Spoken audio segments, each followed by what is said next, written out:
Welcome back to The Edge for Tomorrow. We're diving into the future of AI in finance with a team that's turning hype into reality.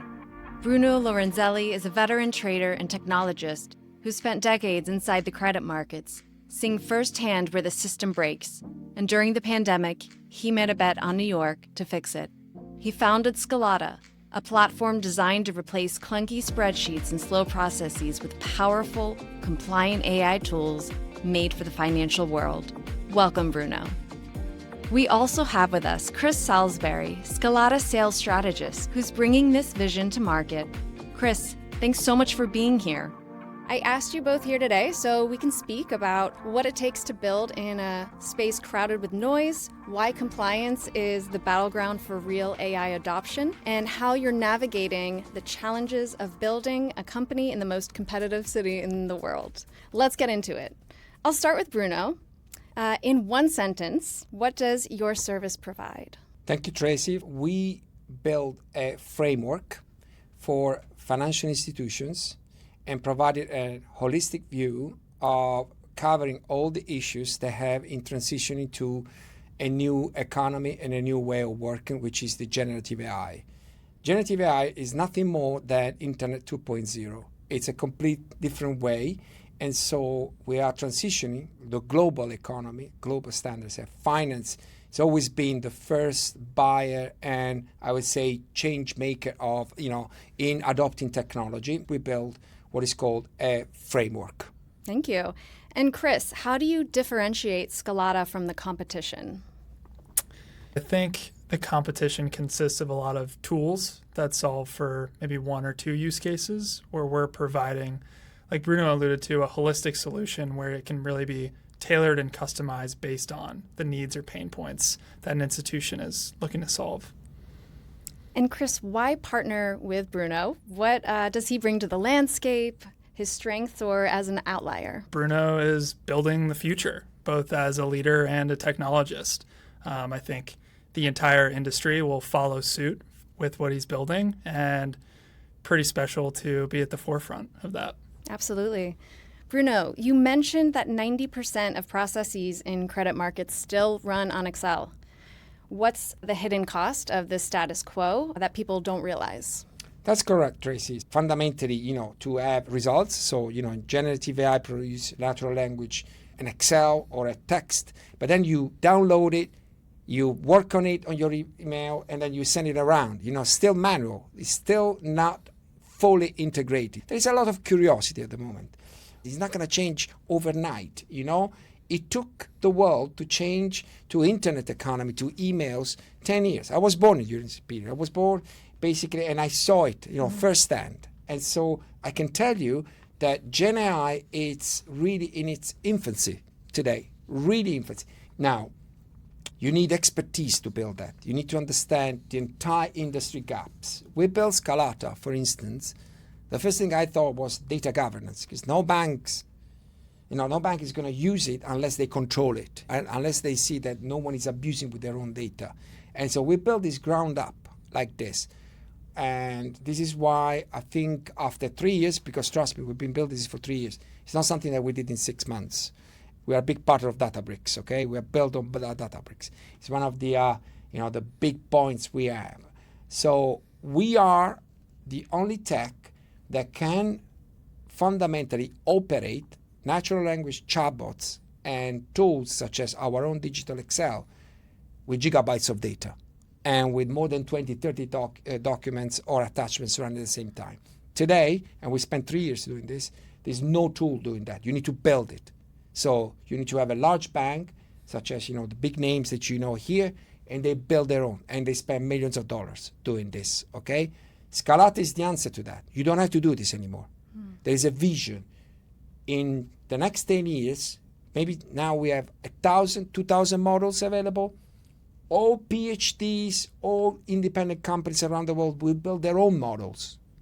It will be personalized around. If I want to do credit trading in Brazil, in France, in Russia, I'm going to have my own 20 models trained to do that in those countries.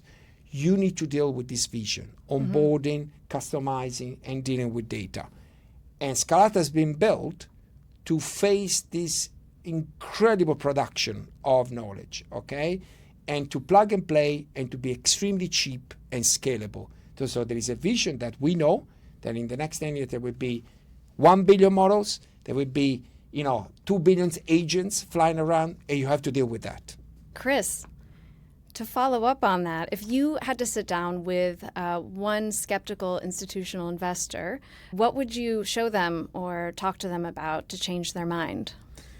I think most importantly, I'd start with looking at their data and how unstructured that is, and then catering our AI towards how it's going to enhance that data and their decision making. So that's really the first step of the Scata platform, is understanding which portals you use, which information sources you have, aggregating those into one holistic platform, and then utilizing AI to understand and extract insights from them.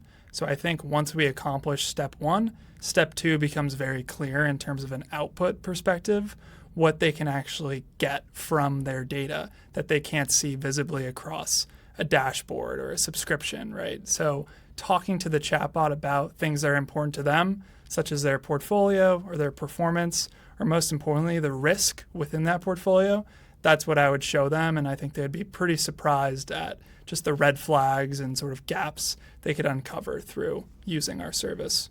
And in terms of implementing Scata at a company, Chris, how are you implementing Scata into already existing infrastructure? We're a built-on partner of Databricks, and that works well to our advantage because a lot of the end customers we're targeting are customers of Databricks in some sense. So they're not actually required to build anything else in terms of their back-end capabilities or what they can handle.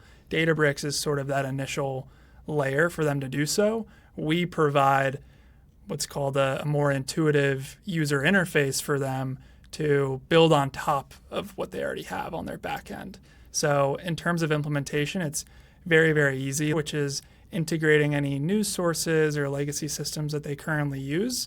And then from there, it's talking to that data through our Gen AI capabilities and training that data and saving prompts and sending tasks. So we're not just a product that you sign up for and you start working. We're something that affects the entire organization or entire department, where everyone can work cohesively to accomplish the tasks that they do on a day-to-day basis. So implementation is really as simple as just buying a Scata license for a fraction of a cost as it would be to start building in-house. What are any other hesitations that potential customers have? Yeah, I think part of it comes down to how educated they actually are on AI. But before that, I think you might have asked about compliance before as a whole, and that's where the data governance piece of the platform really comes into play. So as I'm giving an initial demo or explanation of the platform itself, it's really beneficial that they can set rules and permissions across their team and set up their organization so they feel like they're in control of all the data that's, one, modeled internally, and two, shared internally. And nothing falls through the cracks when they feel like they actually own the platform itself. So that's really important. And the education piece ties into that, which is what capabilities or use cases they can actually do with Gen AI and different LLMs, and find out which ones make sense for various tasks across their organization. Bruno, I want to get into your backstory. You've said that in 2020, during COVID, this was a pivotal time for you. You arrived in the deserted New York to build your vision. So set the scene for us. What did you see in the industry that others didn't, and what was the bet that you were making? I just came out of a very, I would say, large IT fintech project that I built myself, okay? I raised lots of money in Europe, and I launched a startup from London to Milan, okay? And I got money funding from an Italian bank, Banca Intesa. Now, it went, in terms of in the platform level, it went all wrong. In other words, basically, I built, and I spent all of this money building this clunky platform, okay? The platform was good, but no banks wanted to actually, use it. They wanted to have, I would say, a customized solution. And so it was very complex for me to do that, despite my successes, because we started to trade by phone credits. It was a marketplace. And now it's the most successful and profitable company in Italy. And obviously now I'm kind of integrating using this technology that I built in New York to expand on the US, the European market. But I said, okay, this is not going to work. I need to do something, okay? And so I look at New York as the only place where I could build that. And I took a very big bet on my life because it was in the middle of a COVID. I had zero money, like zero investment. Not even Italian business was making money, okay? And so I came here, I took 50K, and I just landed in the city. And I said, okay, I didn't know like one person. So clearly, slowly, I started to hire, talk to developers, talk to business people, via some connections, LinkedIn, and trust me, it was a very complex situation. 22, just at the back of the COVID, New York was desert. Like everyone was working from home. There was no availability of venture capital, no ideas, no developer available that could do what I had in mind, my vision, which is still the same. It took me 3 years to realize it and to have customers, and so to find enough, I would say, momentum. Now, obviously, I had my story goes back to the fact that I'm a guy coming from R&D projects. Started my career doing this back in Europe for the European Union, and then I moved to London. I worked for JP Morgan, I worked for Barclays, and then I also worked for Accenture. So I'm a kind of a computer scientist, graduated computer science in London, and a financial person. So I'm a real fintech. I was born, before the fintech was even a term, fintech. And so and I experienced all of it, and so I knew exactly what the industry needed. The industry needed, the complexity of personalizing a platform that was scalable enough, but also to deal with massive big data, amount of data. So New York provided me with incredible challenges, like serious challenges, okay? Lack of skills, lack of financing on the back of the COVID. But the only story that I can tell you is that obviously everyone says never give up. And that's true. That is absolutely true. I would say, a long story short, New York was and is still very challenging. Today we are in a more flexible situation because people don't work remote anymore, because there is more attention, and because AI now it's actually the technology and the hype of the moment. And this drive that you have and creativity and draw to be building, I wonder how that comes from your background, and a couple of things come to mind. When you left Italy for London, what were the expectations from your family in terms of what you were going to do, and what was your thought at this younger point? I graduated in 1993 at the age of 23, and my dad was an entrepreneur. I came from like a family of entrepreneurs, engineers, and I saw that, and then Dad, I'm not going to work with you, particularly because I can't work with you because I'm more entrepreneur than you. I'm more modern. So I got an internship in Brussels. Incredible. I didn't even speak French. I sent faxes to them. They just had fun and they just gave me that. So I left with all my bags and I never returned to the south of Italy. So I spent 3-4 years building projects and working on internet, understanding this incredible technology, okay? And so that was my drive. I come from an entrepreneurial background, okay? It's on my veins, it's my spirit. I've been rich poor 3 times in my life, but I was very poor at some point. I didn't even have the money to buy. Sometimes I had, my child was with me every week. Sometimes I didn't have 20 pounds or $20 to go and buy food. I went through that, but that really, gave me an incredible push. I need to build something that will change the world. And that's what I did. So today I'm here and I have customers using it and buying for licenses. So in a way, the fact that what I did, and I come, from Milan, and I came here in this most challenging, city in the world, it's an incredible achievement because it means that, first of all, it works. 2, that people have acceptance of it, okay? And 3, that actually they like, in this hype of Gen AI, they prefer my project, my idea, my technology instead of the other offering. And I assume that if your customers are it is so clear to them to use your technology that you are working with the right people, and that the right companies, the right innovations are going to partner, are going to find each other and succeed. Yeah, that's why now Databricks is supporting us. I mean, we just been nominated one of the top startups on Databricks.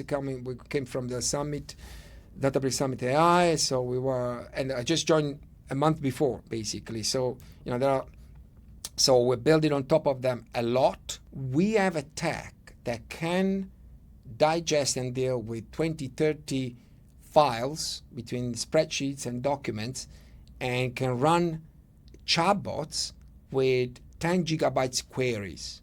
No chatbot today can do that.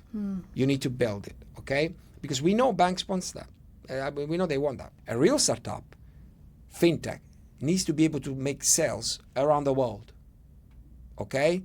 That's a success story. And that's what I'm doing as we speak. I have European customers. I'm building Brazilian customers at the moment. And obviously with the kind of limited resources, we are, doing extremely well, okay?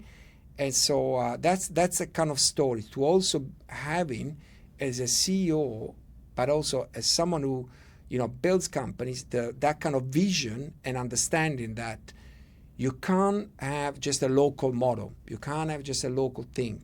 You need to be able to, in today's market, to have a global model. Having these new companies and innovation coming from the ground up, but backed by your experience, by people's experience, that is actually what's truly exciting to see right now. What other change do you think will mix into global macro scale of finance? Okay.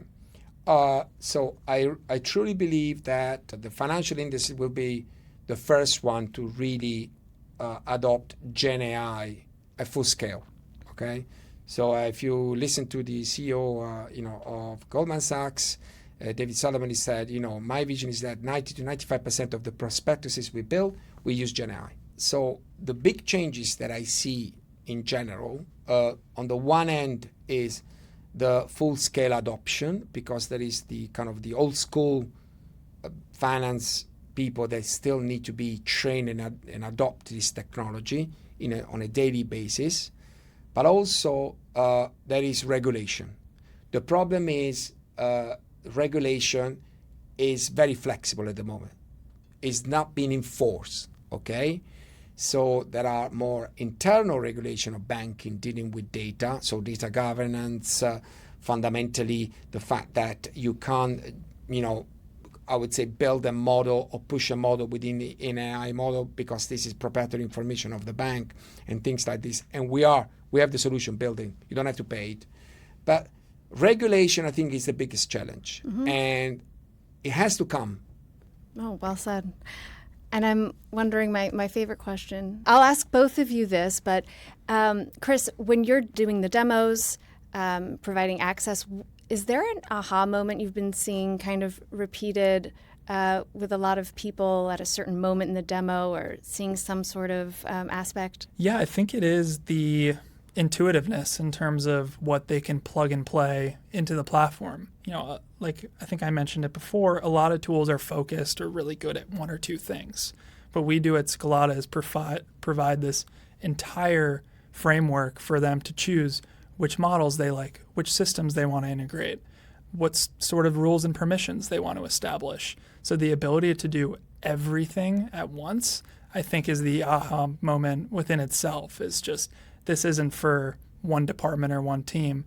This is for the entire organization and can really change the way we work front to back. So it's not just a credit platform. It's an entire augmentation of their workflows. And Bruno, since you've been talking with people for a while now about Scalata and as it's grown, what are the aha moments that you've seen? First of all, I think the answer from Chris is ideal because it's this comprehensive framework. But I say that we resolve some of the complexities in some of the things they have in data ingestion, so tape cracking, which is famous in the industry. So so we addressed this very well, but also we build potentially the big two things is that the data governance and data marketplace. So connecting to an AI system to your legacy platform, so your loan management system or in seconds, basically doesn't exist. So you need to provision that. Now, what I'm happy about is that most of the industry vision that I did by building this thing now is going in that direction. So obviously, they are more or less, building the same.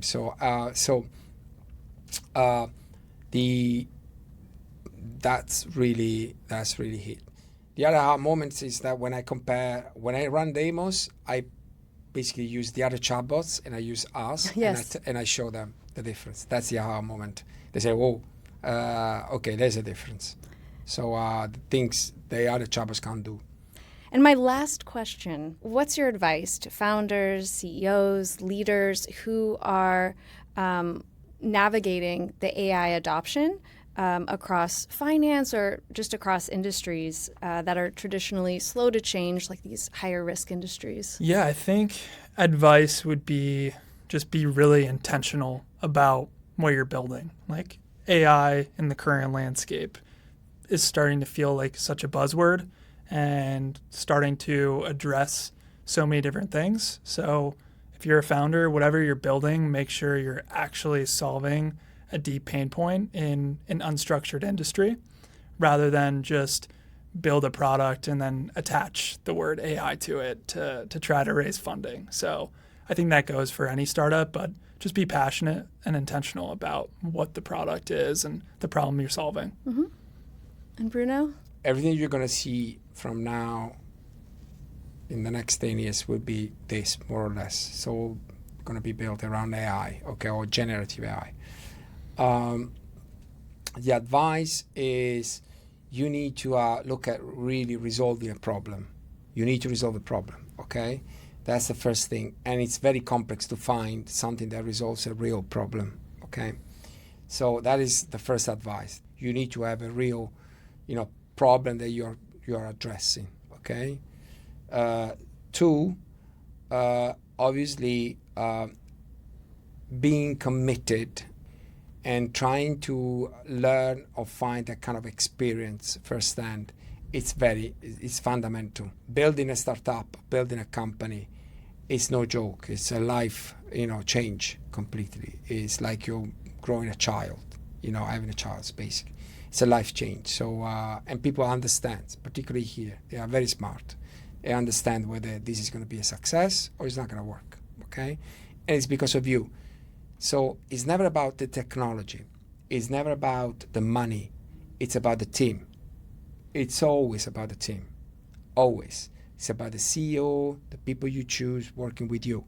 That makes a difference. Bruno, Chris, it's been very insightful. I'm glad that we could pull you away, not too far away from your office. Thanks so much for your time. Thanks for having us. Great experience. Thank you for having us, and really thank you for this opportunity. Thank you, Tracy. Thank you.